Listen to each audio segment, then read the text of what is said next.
Welcome to Herbally Yours, an adventure into the world of natural medicine.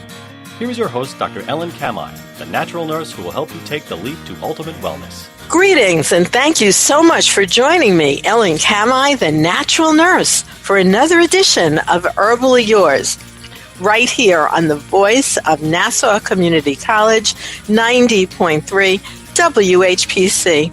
Herbally Yours brings you the latest information about the many facets in the world of natural living.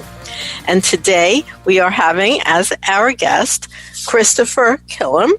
And Christopher, we have had him on before. He is known as the medicine hunter, and for years has been teaching yoga, meditation, and natural health.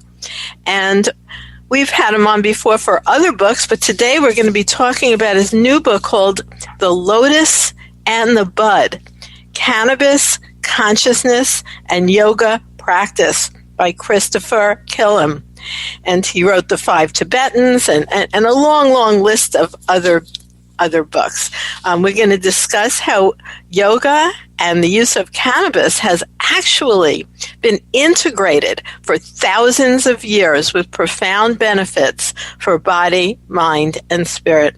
So thank you so much for joining us today, Chris. Well, thank you, Ellen. It's always a pleasure to be on your show. I appreciate the work you do and how much you do to educate people about things natural. And you.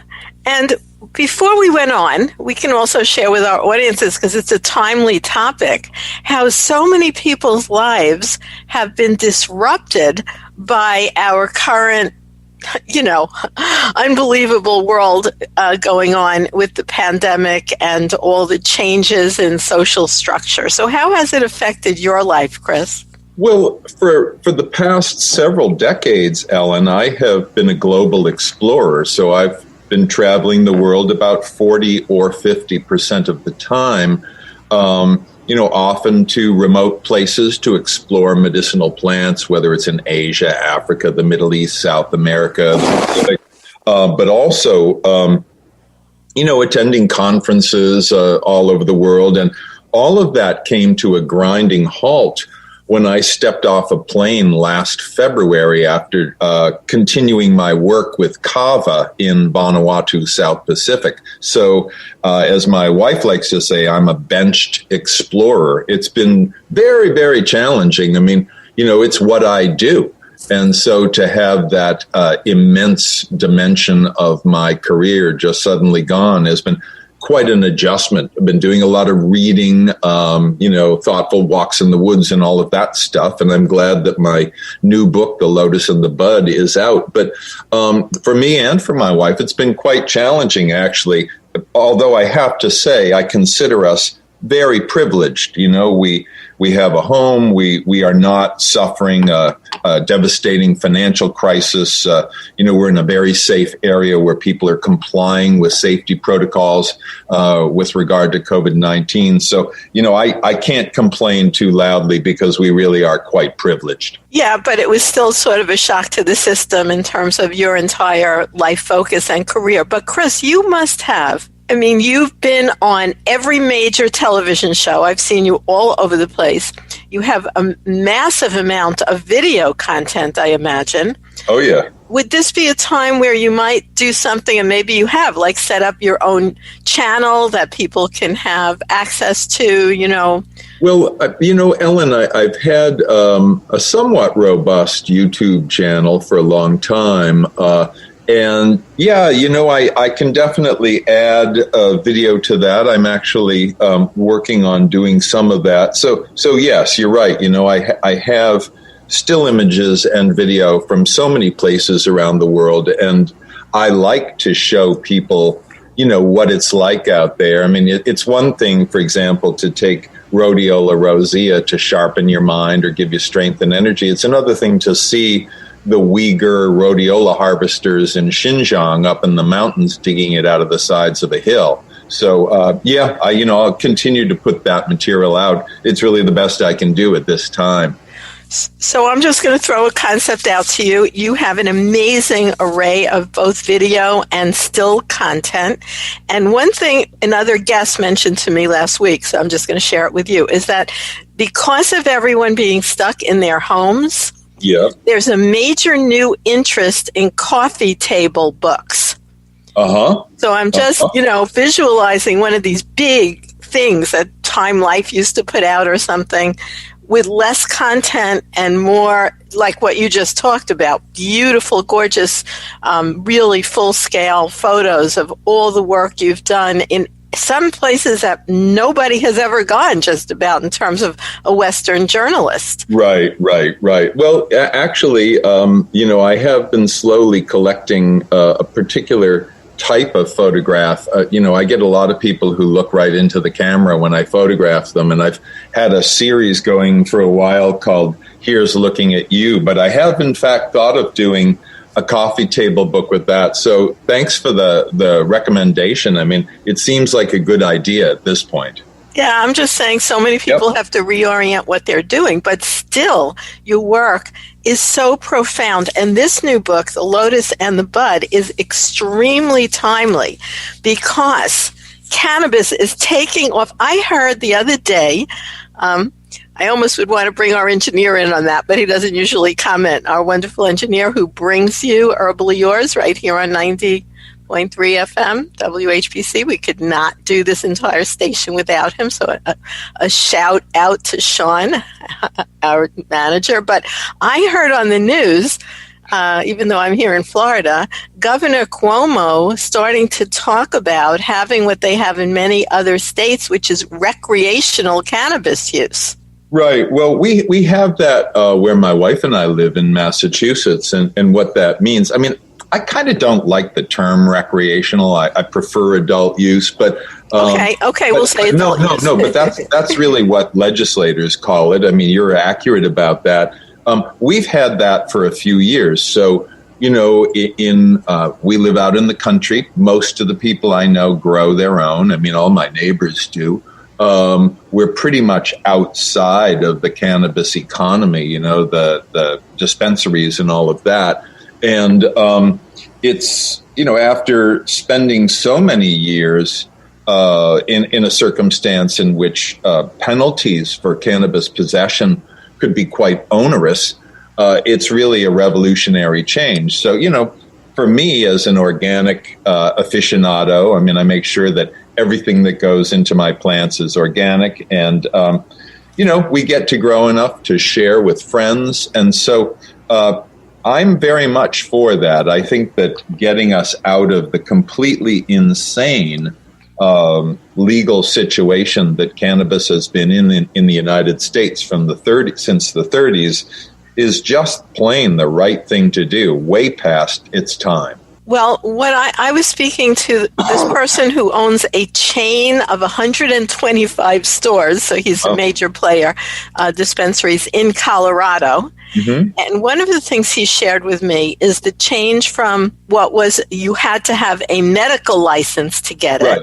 Right, which is just a procedure and money, you go to the doctor. He said, and then when Colorado became like what you said, adult use, that entire medical model completely fell apart because why go through that when all you need to be is an adult and walk into a dispensary? Well, that's what we've seen in Oregon and Washington State for a few years now. You just pull up to a store and you walk in and you buy what you want and you leave, and it's just rational. I mean, when you consider that alcohol, which unquestionably kills more people than any drug known, is out there freely available, and I'm not suggesting it shouldn't be freely available.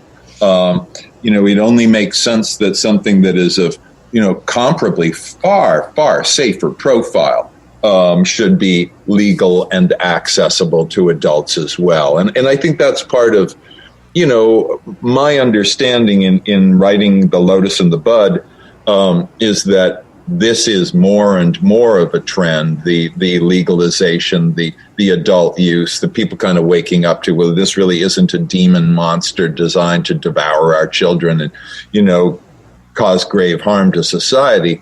I have basically taken the history of cannabis and yoga together, which goes back thousands of years, and my own experiences in Indian temples in the Himalayas and other places, in addition to my 50 years of daily yoga practice, and really tried to give people an understanding of both cannabis and yoga, and also how they fit together biologically. So that's really kind of where I've come in with the Lotus and the Bud. Yeah, and I love that perspective. It's a wonderful book, The Lotus and the Bud, and we have you doing your yoga class in, illustrated practice that anyone can easily follow. You don't even, if you're not into reading about it, you just look at the pictures and you can learn. It's good to work with a yoga teacher, but it's really beautifully laid out. Now, I have to say that because of the new interest or the renewed interest or the legalization or whatever's going on, because I was a grower of cannabis in the 1960s, and that was on the Mexican border, so it's certainly a long-term practice for me. I actually did not realize a lot of what you have in this book about the historic combination of yoga and cannabis. And saying yoga, it's not just yoga, the exercise. It's more like the deep philosophical understanding. Yoga is a whole life approach, and it includes what many people think of, different exercises that stretch the nerves and open the lungs and vitalize you. But it also involves sitting meditation and lifestyle principles, being honest, being kind, those kinds of things. And really, for thousands of years, yoga and cannabis have been kind of twins. In the Indian Hindu concept, the god Shiva is the origin of both yoga practice and the understanding of yoga wisdom, and also the origin of cannabis. So from the very beginning, these two have gone together. And my experience going especially to many of the Shiva temples in the Indian Himalayas is that it is cannabis that is the communion. So instead of, let's say, a communion wafer and a little bit of wine or whatever, it's cannabis that is typically offered by a temple priest. And the whole idea is that it puts you in the mood of reverie and sort of opening up to spirit. That's the whole concept. And what I've done in the book is also bring in our understanding of the endocannabinoid system, that harmonizing system throughout our entire body that lives on and feeds on cannabinoids, which are also the active components in cannabis. And while we manufacture two of those, often we don't do so in sufficient enough quantity to maintain harmony and balance between all of our different organ systems. So part of the understanding in the Lotus and the Bud is how yoga, which is fundamentally a practice of the nervous system in many ways, blends ideally with a moderate amount of cannabis. I'm not about people doing 20 bong hits and then trying to do yoga, but that the endocannabinoid system, in addition to the nervous system, helps to create a sense of expansion, of enhanced sensory acuity, of greater awareness of energy. And, that can be highly beneficial when you're trying to go more deeply into practice. Well, what you talk about in the Lotus and the Bud, and I will share with our listeners that I am involved with the American Cannabis Nurses Association. In fact, I'm on their education committee and very involved with that group, and that's the American Cannabis Nurses Association. So it's so amazing to me, Chris, that this has moved into being mainstream medical topic with so much science talking about what you're discussing. It's an amazing concept and really only deeply investigated in terms of scientific receptor sites in the 1980s, which is not that long ago, although it's expanding exponentially, in terms of what you're talking about, Chris, with the endocannabinoid system that is actually part of everyone's body. Right. Whether they like the concept or not. Well, it's remarkable to me that, at this point in time, we continue to discover new things in the body. And, recently there was a discovery, I think it was about 6 months ago, of a new organelle in the throat. I mean, you'd think people would have found it before, but, it just happens to be that we constantly learn new things about our bodies. And, it is the case that the endocannabinoid system, as you know well, harmonizes activity between the respiratory and cardiovascular systems, between the reproductive and nervous systems. It helps to kind of keep them all in a certain frequency, if you will. And while I personally believe and advocate from personal experience that practicing yoga without any cannabis, without any psychoactive aids, is also highly beneficial and important to gain all of those skills, I do believe that you can get a significant boost, a beneficial one, that is very enlivening with the addition of some cannabis. And has been focused on, I love the quote in your book, for those of us who are Long Island listeners, and we have a lot of them right here on 90.3 WHPC, where we're bringing you Herbally Yours today, and we do ongoingly. And today we're here with our wonderful author, Christopher Kilham. That's Kilham. We're discussing his new book, The Lotus and the Bud. And Chris, you have a quote in here. It says, "Make the most you can of the Indian hemp seed and sow it everywhere," by George Washington. And I just want to make a shout out to our Long Island listeners. That's where Hempstead got its name.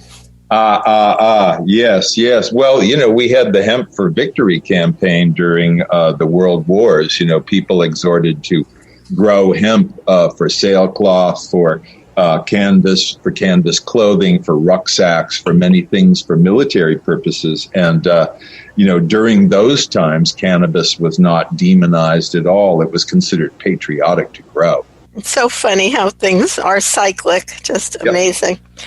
So in your book, you talk about the ancient understanding between cannabis, consciousness, and yoga. I imagine there are writings, and you talk about that in here, which shows that link, because I don't think that's often discussed in mainstream literature, that this was actually used as part of a very ancient practice. Well, it's funny because in many of the yoga books that are popular, whether it's Iyengar or Vishnu Devananda or Satchidananda, they don't talk about cannabis at all. And that's fine. I mean, these are brilliant yogis offering brilliant practice.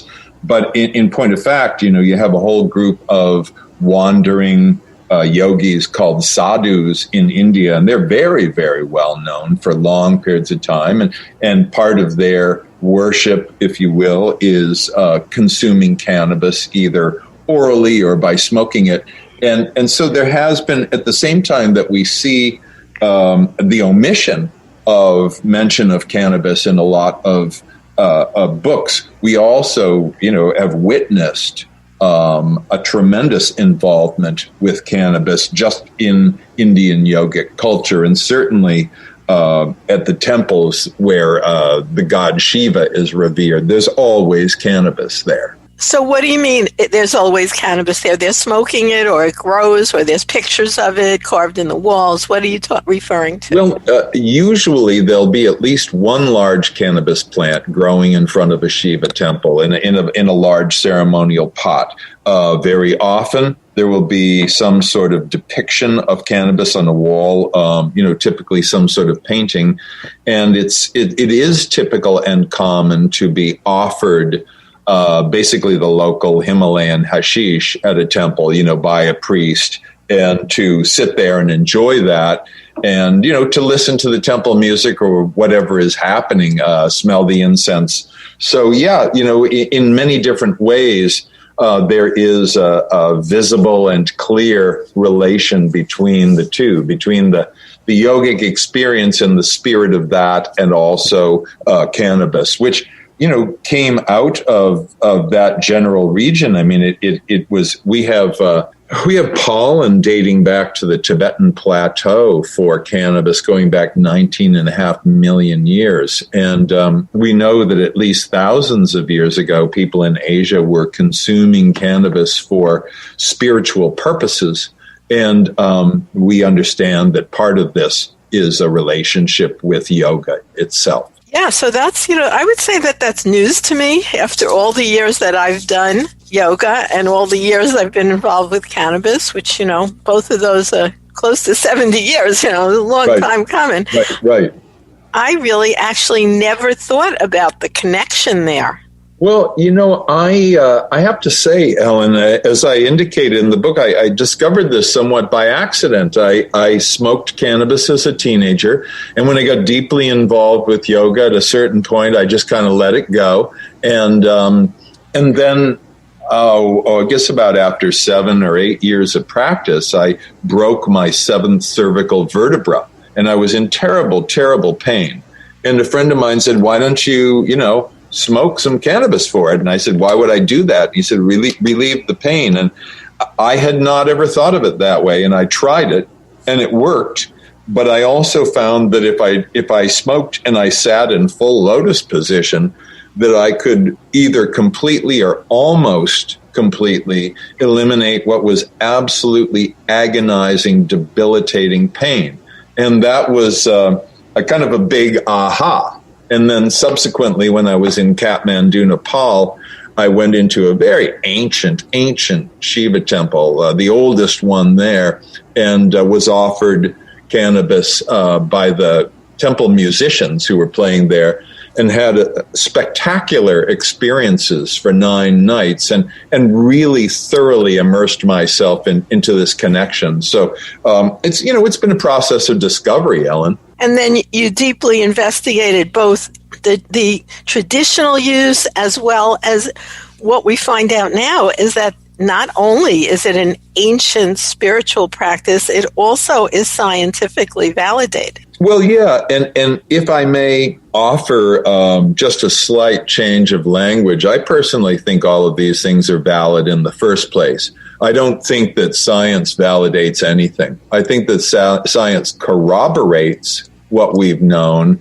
in a way and in a language that is essential and important to modern times. But these things have been valid anyway. And, part of our understanding, and I know you can relate to this, is not only, with regard to natural remedies, for example, is not only appreciating that they're valuable, but also eliminating from our own minds language that doesn't work. Every time I hear the term side effect, for example, I cringe because there's no such thing as a side effect. If a person has an unwanted effect from a drug, that's the effect of the drug. And what we've been trained to do is to minimize or diminish certain things, or to phrase things in a way that is somewhat pejorative. And so part of our challenge is also stepping out of those cognitive inhibitory boundaries and finding more open, inclusive language. Yeah, I would say that's more accurate. So thank you for saying that. It doesn't make it not valid, but what I love is when science, like you said, with all herbal remedies, so many years and so much of what you've done, besides this particular new book, The Lotus and the Bud, has been investigating all kinds of natural therapeutics and herbal remedies. Yes. You're very well known for that. And that's what's happening, though, is these ancient uses are being, like you said, corroborated by scientific investigation, or we're more deeply able to discuss the mechanism of action, of the action that has always been recognized by healers and people all over the world. No, you're right. And what we see is a profusion of excellent, high-quality science on botanical remedies of all different kinds, a better understanding of how they work in the body physiologically. And for sure, this is greatly boosting the category. I'm not a science basher at all. I work with scientists all over the world, and I highly regard what they do. I mean, you look at something like Rhodiola rosea, for example, a very good adaptogenic herb that, has a long tradition for enhancing energy and endurance and stamina and mental sharpness and reproductive function and immune function and on and on. Now we have science on all of those applications, which, we need for these times. And so I agree with you. I think that, we're living at a time when we're finally carrying forward these traditional remedies, these traditional medicines in ways that are comprehensible to more doctors, to more nurses, to more healthcare practitioners. And that's nothing but good news. Yeah, I think it's excellent news because it's really, really helping people in a gentle way. And that's something that people can do on their own using your book, The Lotus and the Bud, Cannabis, Consciousness, and Yoga Practice. What do you mean by your word consciousness there? Well, basically awareness. And I apply it in the book, especially with regard to awareness of energy. I mean, at all times, each one of the neurons in our bodies, for example, generates about 0.07 volts, which means that at least, by our understanding, we have a few million volts of energy going through us at all times.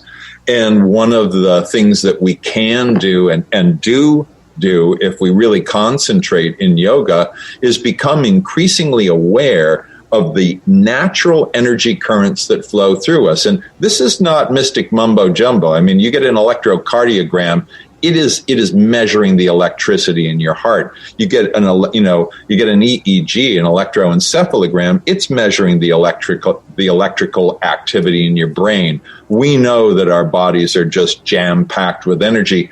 And part of our enhanced awareness is being attentive to that energy so that you can feel it, you can amplify it, and you can direct it. And that's something that yoga practice provides anyway, but it seems to be easier to become aware of those energetic currents with a little bit of a cannabis boost.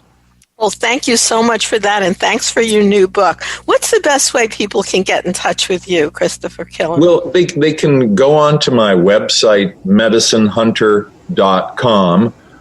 They can look for, Medicine Hunter on Facebook as well. And I also have a YouTube channel, and they can check that out. Well, thank you so much for being our guest. Well, thank you, Ellen. It's a pleasure, as always. Yes. Carry on and be well, and we'll get through this, as they say. All right. You take good care, and thanks again. Bless you. And thank you, listeners, for tuning into Herbally Yours, produced in the studios of 90.3 WHPC, Nassau Community College, Garden City, New York. For further information, email us at whpc@ncc.edu. This is your host, Ellen Kamhi at naturalnurse.com, inviting you to join us next week for another edition of Herbally Yours. Until then, stay healthy.